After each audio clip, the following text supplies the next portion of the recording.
एक ऐसी कहानी की कल्पना कीजिए जिसमें पौराणिक कथाएं हों, आज का संकट हो और पीढ़ियों तक चलने वाला बदला भी। जी हाँ, आज हम नागिन 6 की पूरी महागाथा को समझने वाले हैं। जरा सोचिए, एक देश पर हमला हुआ है, पर यह हमला बम या गोलियों से नहीं, बल्कि एक जानलेवा अदृश्य वायरस से हुआ है। अब सवाल ये है कि ऐसे दुश्मन से कोई लड़े तो लड़े कैसे? और यहीं पर नागिन 6 की कहानी एक बहुत ही अनोखा जवाब देती है। एक ऐसा जवाब जहां आज के दौर का खतरा हजारों साल पुरानी पौराणिक शक्तियों से जा टकराता है। तो चलिए कहानी के पहले हिस्से में चलते हैं। ये वो दौर है जब देश पर एक बड़ा खतरा मंडरा रहा है और एक हीरो को बुलाया जाता है। होता ये है कि एक पड़ोसी देश जानबूझकर एक महामारी फैला देता है। जब साइंस और आर्मी दोनों ही इस बायोलॉजिकल वॉर के सामने घुटने टेक देते हैं, तब जरूरत पड़ती है एक ऐसे रक्षक की जो इन सबसे ऊपर हो। और यही एंट्री होती है एक रहस्यमयी प्रोफेसर की, जो एक प्राचीन शक्ति को बुलाते हैं, शेष नागिन को। और ये कोई आम नागिन नहीं, ये है प्रथा, इच्छाधारी नागिनों में सबसे ताकतवर, जो निर्दोषों की रक्षा करती है और देश की आखिरी उम्मीद है। अब प्रथा का मिशन बिल्कुल क्लियर है। पहला स्टेप, देश के अंदर छिपे गद्दारों को पहचानो। दूसरा स्टेप, उनके सबसे करीबी बनकर उनके बीच घुस जाओ। और तीसरा, खतरे को जड़ से खत्म कर दो और देश को बचा लो। मतलब साफ है, इस काम के लिए सिर्फ ताकत नहीं बल्कि बहुत बड़ा धोखा भी जरूरी था। अच्छा, अब दुश्मनों के इतने करीब कैसे जाया जाए? जवाब सिंपल है, उनके अपने बनकर। और बस यहीं से कहानी एक बहुत ही दिलचस्प मोड़ लेती है। प्रथा का प्लान है कि वो शक्तिशाली गुलाल परिवार में शादी करके जाएगी ताकि उनका पर्दाफाश कर सके। वो एक आम लड़की का भेस लेती है, अपनी असली पहचान छिपाती है और दुश्मनों के घर में ही उनका शिकार करने के लिए तैयार हो जाती है। पर कहानी इतनी सीधी साधी कहाँ होने वाली थी। एक बहुत बड़ी उलझन तब खड़ी हो जाती है जब प्रथा को अपने पति ऋषभ से सच में प्यार हो जाता है। और ऋषभ कौन है?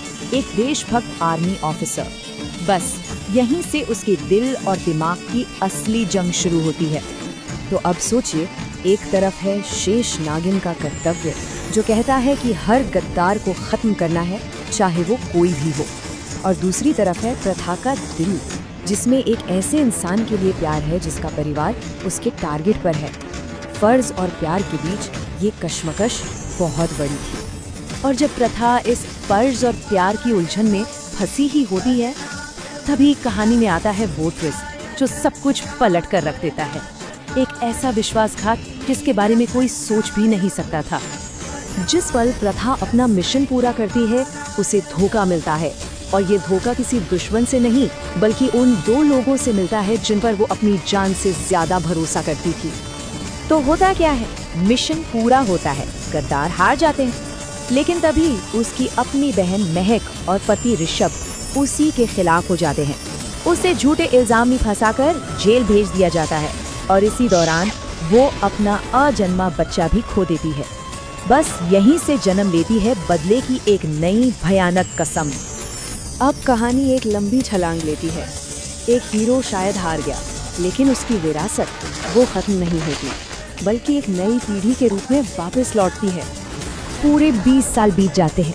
एक नई जनरेशन अब बड़ी हो चुकी है और वो इस बात से बिल्कुल अनजान है कि उनकी किस्मत में क्या लिखा है। और ये नई जनरेशन कौन है? प्रथा की खोई हुई बेटी प्रार्थना। उसे अचानक पता चलता है कि अपनी माँ की वो जबरदस्त शक्तियाँ अब उसके अंदर हैं। और अब माँ का अधूरा मिशन ही बेटी की नियति बन जाता है। कहते हैं शेष नागिन की आत्मा कभी नहीं मरती, वो बस अगले रक्षक तक पहुँच जाती है। और प्रार्थना इस लड़ाई में अकेली नहीं है। प्रथा की आत्मा लौटती है अपनी बेटी को रास्ता दिखाने, अतीत और वर्तमान को एक साथ लाने, ताकि न्याय की ये आखिरी लड़ाई जीती जा सके। लेकिन एक मिनट, प्रार्थना की लड़ाई सिर्फ अपनी माँ के पुराने दुश्मनों से नहीं है।